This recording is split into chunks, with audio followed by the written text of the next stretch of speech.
tape. Kind of an up and down season for them as well.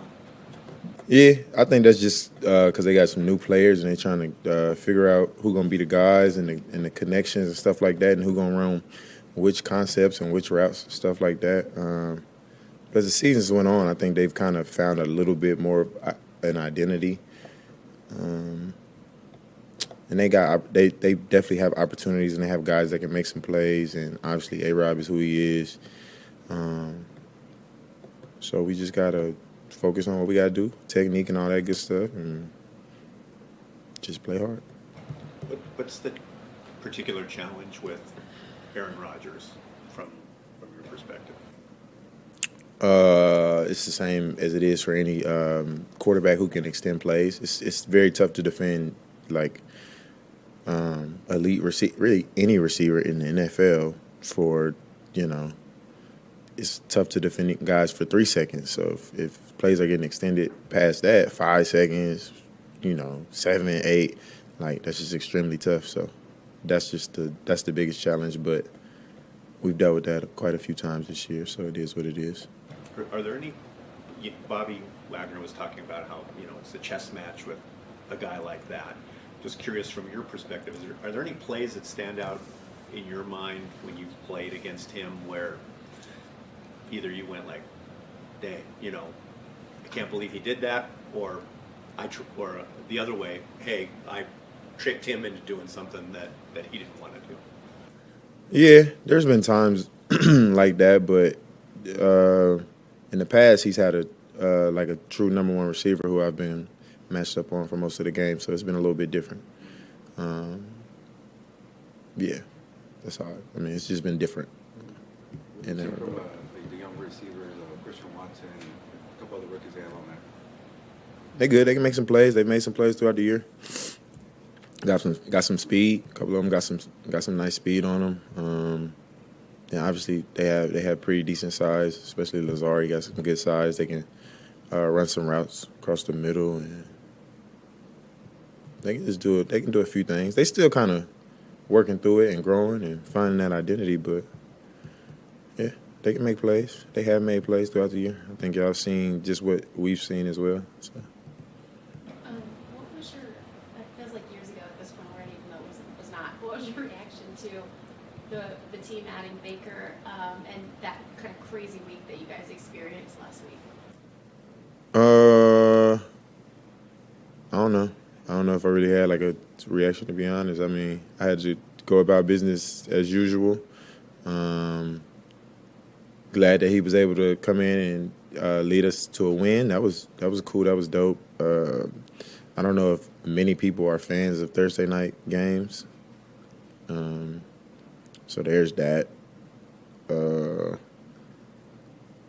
Yeah, that's probably about it. I ain't really think too much about it. It's the business side, but then you still gotta, do your job and be prepared. So I had a task myself I had to worry about. Speaking of the business side, you've been in the league long enough where you see guys come and go. Yep. I guess sometimes surprising. You guys had a situation this week where they decided to let Terrell Lewis go. Mm-hmm. When those kinds of moves happen, how do you react and process that? Is that just part of the game, or still difficult? For me? Yeah, I mean, because you get close with, with teammates and get to know them, and then one day they're here and the next they're not. Well, they're not on the team no more. That don't mean they ain't still gonna be like a friend or homie or whatever. That's business, and you know what I mean. Like, I don't. I can separate that easily. Like, I ain't tripping off that. That's the business side of it, and then our personal relationships, are a whole nother entity. Like, that just is what it is. Like, my best friend plays for the Chargers. Like, I don't get to see him every day, but we make time and we still got our personal relationship. But business side of it, we have two separate agendas. Jalen, how does that kind of disrupt the locker room, or not so much when a player comes and goes like that? Or when a player leaves, it's been there a while. Is it very disruptive for you guys, or? I think everybody knows it's a business, so it can happen at any given time. But I mean, I would be lying if I said it it didn't depend on the magnitude and like who the player is and like their leadership role on the team and just their dynamic on the team, I'll be lying if I said that doesn't matter. Like, because that does, you know what I mean? Like, but that goes deeper than just like somebody being released or leaving the team. Like the injuries we've had, you know, what, 3-4 of our captains have not been around a lot as much lately, so that can change how things are around the building in the locker room. And but that's like it is what it is. Like I don't really feel like we think about it too much like around here because we know like that's just business and that is like we got to keep it pushing. Yeah. But I do understand like where y'all may think that it's something huge, and it might be honestly, but we can't allow ourselves to think like that because we still got to keep going. Jalen, the defensive performance the last 2 weeks, Sean McVay's been quite public in his praise about it. What is it about the group, and how have you guys had these conversations with each other about just continuing to show up and give it everything you've got, despite the fact that it's been so chaotic and messy at times on the other side? It's been chaotic and messy on our side too sometimes, you know. It's like a full team thing, right? But speaking specifically about the defense, yeah, we got to focus on what we have to focus on, and we really have to, like, you kind of get spoiled being around an organization that has been like winning records every year since you've been here and all that good stuff, right?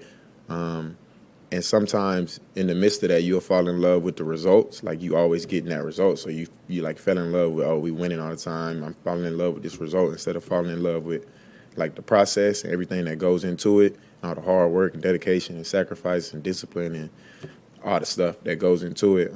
So I feel like this year we've had to, like especially like down the stretch and stuff now, like we definitely have to focus on falling in love, making sure we fell in love with the process.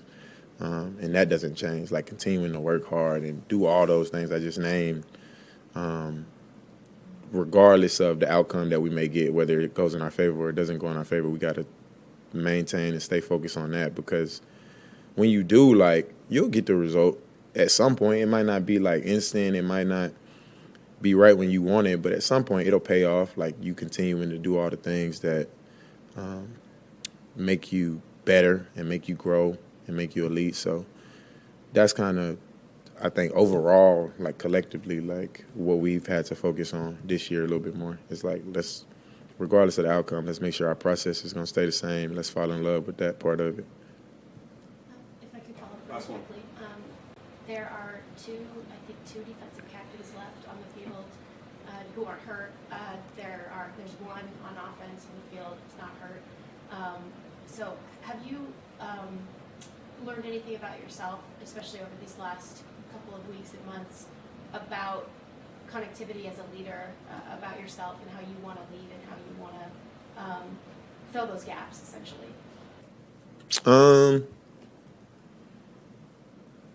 I don't necessarily, like, the answer is no. I ain't really just sat down and thought about it. Like I said, I'm with them. Like, yeah, I might be like a captain got to see on my chest, but like I'm with them. Like I'm with the team. I'm with the DBs. I'm with all of them. So I'm going through the same things that they going through, and I'm staying strong for them, and I'm pushing through it, and I'm working hard. I'm doing all the things that I just named, so that they can see me doing that by example. And when I speak to them about it, they know like, all right, he with us. But as far as like filling a void, like some voids you just can't fill, right? And that's just the reality of it. Like, can't nobody be AD, can't nobody be Stafford, can't nobody be Cooper Kupp around here, and we ain't even asking for that. And I know people, like people around here know that, and you know, people on the outside may think that Bobby got to turn into somebody else to fill those voids, but he don't. Like, we know who Bobby is, and we want him to remain that because, like, that's why we voted him a captain in the first place. Like, we know who Rob is, they know who I am, so we all remain in ourselves. Obviously, trying to grow and become better versions of that, but we don't feel like anybody has to like fill that void and become somebody who they're not, because that's just not realistic and that's not fair to ask of somebody. Well said. Thank y'all. Thanks, Jim.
Okay.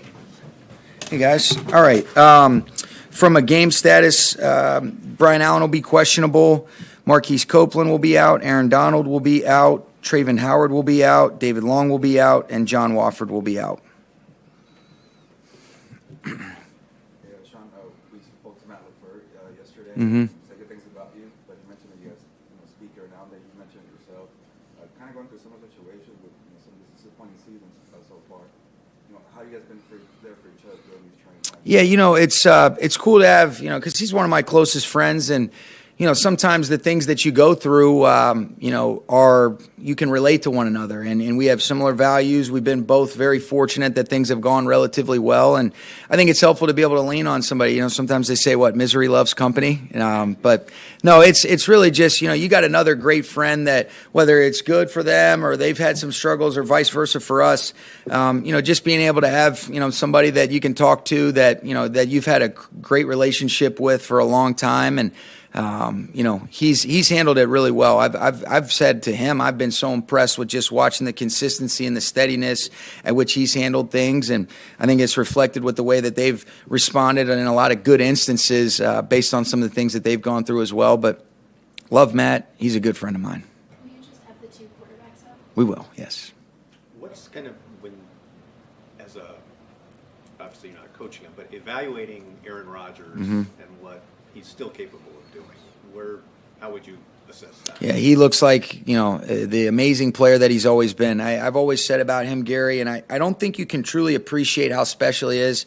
You always talk about the game slows down for the greats. And when you see him in person and the command, the comfort that he has of everything that's going on relative to the 22 moving parts in between snaps, during the snap, how quickly he can process it in his mind, and then having the athletic gifts to be able to allow the quick processing then translate with how quick he can speed it up with the ability that he has to deliver the football with a bunch of different arm platforms. He's got the athleticism. So he is a special player. I have tremendous respect for him. And, I know he's working through that thumb injury, but in a lot of instances, you don't see any difference in the way that ball jumps out of his hand and his ability to be able to recognize defensive structures. And if you get out of position, he's making you pay. And I think there's been some different things where you're getting familiar with the players around him, and you've seen a lot of really good things from some younger players and a different cast of guys that, this is a very explosive, dangerous offense, really both in the run and the pass.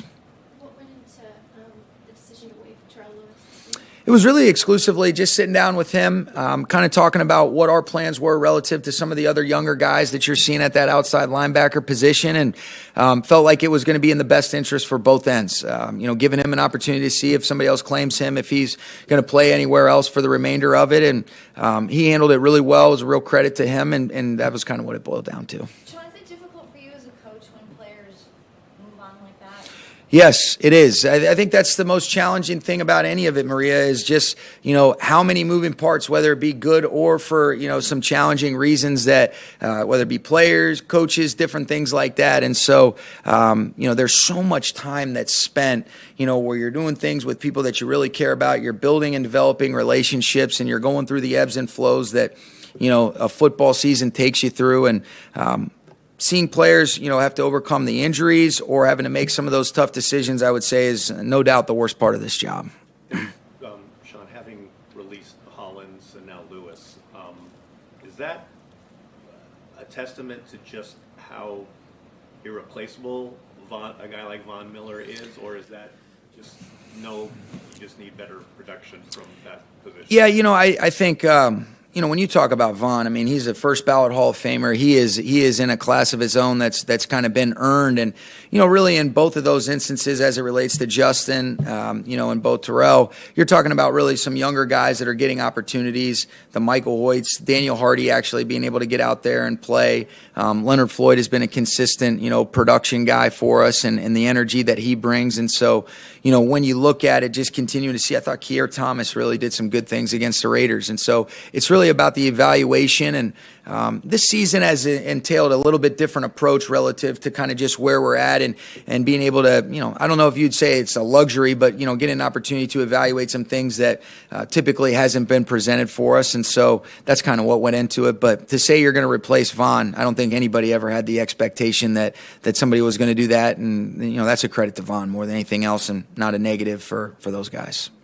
Did you guys see this, not just production potential, but also the versatility in Ben Skowronek when you drafted him? You knew that you saw the versatility with some of the things that he did, and the selflessness in terms of competing without the ball, and even going to Northwestern or Notre Dame. I mean, you could see the guy had, good long speed. He had a toughness, could make catches outside of his frame. But to say that, that you knew that all those things would be activated, you always thought he could be somebody like that. But, until you do it, you never really know. And I think, based on how he's played, I think he's gained a lot of confidence. And there's a lot of different ways that you can utilize his skill set, whether that be offensively. And then you guys have seen, even going back to last year and in some instances this year, making a huge impact on special teams. So I would say yes, but he's definitely done a great job of continuing to exceed the expectations. Sean, you mentioned the young players for the Packers. What have you seen from the rookie Christian Watson? Oh, man, explosive, guy that's getting more and more comfortable. You could really see from that Dallas game on, this guy's a dangerous player. He's playing with a lot of confidence. I mean, you look at it, Jordan's asking about Ben making those kind of plays, and then how that confidence that's earned can really be compounding. That's what you're seeing from him, and, he's going to be a really good player, and I know that they feel good about him, and you see it on the tape. Given the expected weather there, do you don a beanie? Do you? I don't know. Yeah, do I don a beanie? Hey, ask Brendan Berger that. You know what? But you know what? We'll see. But I haven't when we've gone there the last couple times. But I don't think it's been that cold than what it's expected. So it might be one of those deals where I feel like my ears are going to fall off, and you throw it on there. So we'll see about that. But this would be something, that's for sure. You appreciate LA when you go out there. Sean, Bobby was talking to us this week about the chess match with Aaron Rodgers, and he said, he loves to set up the plays, one play sets up another, down the stretch and all that. And I think there's been some notable times, too, where he's got something because he's got that smirk that he does, or the hand signal, or... Yeah. Are you talking about Bobby or Aaron? Aaron. Yeah. Have you ever been on the other side of that, and and what's that like, doing that chess match, or watching that chess match and watching the defense try to counter him? And have you ever been on the other side? That's what I'm talking about. When you just talk about the command that he has in the games in slow motion, I mean, you can't. When we went and played there a couple years ago, I mean, all you talk about really going into the game is don't let him catch you in a sub where he's got 12 guys on the field and you end up making a free play. And lo and behold, the first time that we're a little bit late, he sees it, they're on the ball, and you're like, oh my, I mean, you can't. Same thing happened in Washington when we played him. We played him in the wild card round, my second to last year in Washington, and he did the same thing. But last year he was recognizing some things, and he recognized something that we did for the first time. We hadn't even shown it on tape, and he's calling it out, and our guys are like, what the hell, So he's seen it enough, and when you're looking at 11 bodies distributed in a certain way, and you've got a feel for what it should look like, those guys that are special, it is almost like a chessboard where something's out of place or something's a little bit off, and you recognize it, and that's one of the things that makes him great. And I think that's a consistent theme across the board, with those really special players at the quarterback position, but just in general. Some of those guys from the center spot, and those positions like Bobby, that is what makes the great ones that have the ability. That's what makes them all-time type of greats is the above-the-neck added element as well. How does that change your preparation? How does that change your preparation as far as trying to prepare what is virtually the unexpected, like you just kind of I think you just try to be as consistent and have as much clarity for the players as possible, and let them go play. And there's some times where you might know what you're in, and you got to be able to compete through the down, but you do want to make sure that, hey, it's about, all right, what are we able to do? What do we execute at a high level? And then how does that relate to stopping guys? But you also still got to go play, and you give tremendous respect, but go compete to the best of your ability with no fear. There was a lot of, on the watchback tape, there was a lot of moments where Baker, he's got his hands on he's hearing you.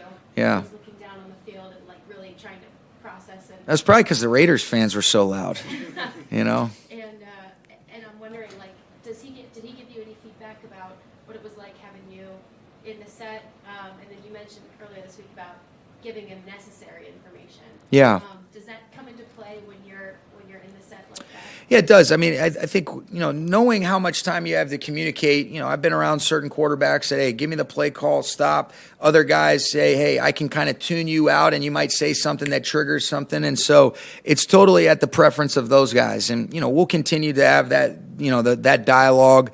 But, similar to how I had with Kirk Cousins, with Jared, with Matthew. Now you're looking at it with Baker for, this last handful of weeks. I think it'll be something that's kind of ongoing, but it's more of a, all right, let's get the play in, and he's done a great job. But as far as, any added information, those will be, conversations that usually guys say, hey, you can say it, and I just tune you out. And most people ignore me now anyway, so it's kind of consistent. Matt said, actually, he echoed what you said. He said it depends on how much caffeine you had that day. Yes.